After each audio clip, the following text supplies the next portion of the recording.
اهلا بيكم. النهارده جاي اقدم لكم طريقه عمل تورتايه بحشو الكريمه والفراوله بطريقه سهله جدا وبسيطه. باذن الله هتعجبكم. بدي لي سبونج جاهز هتكفي من 5 ل6 افراد. يلا نبدا الفيديو ونعرف عملناها ازاي. بسم الله الرحمن الرحيم. عندي ربع كيلو دقيق سبونج جاهز، دي الفانيليا مع 3 بيضات بدرجه حراره المطبخ وربع كوبايه ميه. هبتدي اخفقهم بالمضرب الكهرباء بالشكل ده في اتجاه واحد.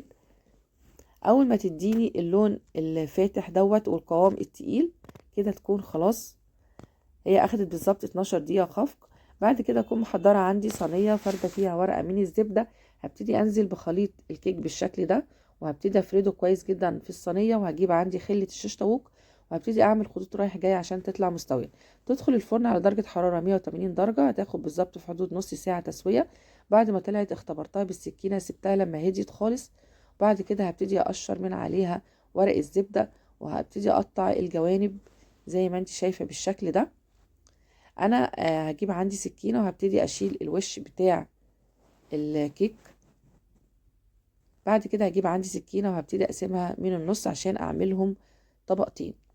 هجيب عندي بقى البورده اللي هبتدي افرد عليها الكريمه بالشكل ده واثبت عليها الكيكه.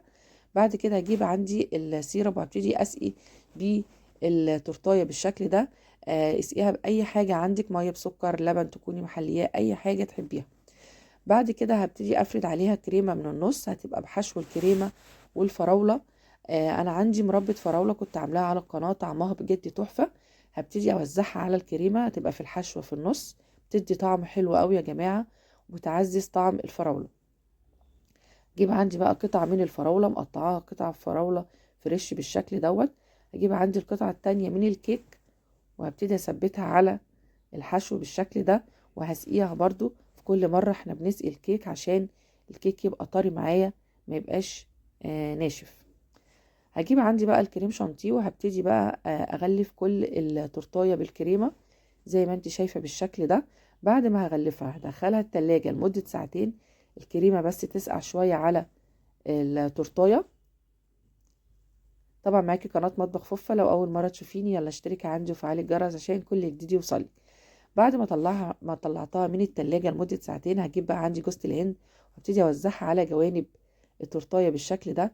ممكن توزعي عليها مكسرات زي ما تحبي. هجيب عندي بقى الكريم شانتيه وهعمل اطار من على حروف التورتايه. زي ما انت شايفة طريقتها سهلة خالص، طعمها بجد تحفة. التورتايه دي هتكفي معاكي من 5 ل6 افراد. ما خدتش اي تكاليف عالية، والله طعمها كان تحفة يا جماعة، وموفرة جدا. اجيب بقى عندي المربى وهبتدي ازين سطح التورتايه بالشكل ده. تديها طعم حلو قوي، محشيه من جوه بالفراوله وبالمربى، برضو من على الوش هيبقى نفس الحشو. بعد كده هجيب عندي قطع فراوله انا مقطعاها. هبتدي بقى اجيب الاول جوز الهند، انا رشيتها كويس جدا على التورتايه من فوق، وهثبت بقى عليها قطع الفراوله زي ما انت شايفه بالشكل ده. جوز الهند هنا مع الكريمه بيبقى طعمها حلو قوي. زي ما انت شايفه انا كده زينتها بطريقه سهله جدا. هعمل بقى روزيتات صغيره كده في الجنب التاني بالكريمه، تدي شكل حلو قوي. طعمها كان بجد تحفه، موفره. هتدي معاكي من 5 ل6 افراد. طعمها خطير، هتشرفك في اي مناسبه عندك. لو عجبتك امشي بنفس الطريقه اللي انا عملتها، هتطلع معاكي ناجحه جدا. طعمها كان تحفه. بإذن الله هعمل وصفات تانية كتير للتورت، هتكون موجودة على قناتي قناة مطبخ فوفا.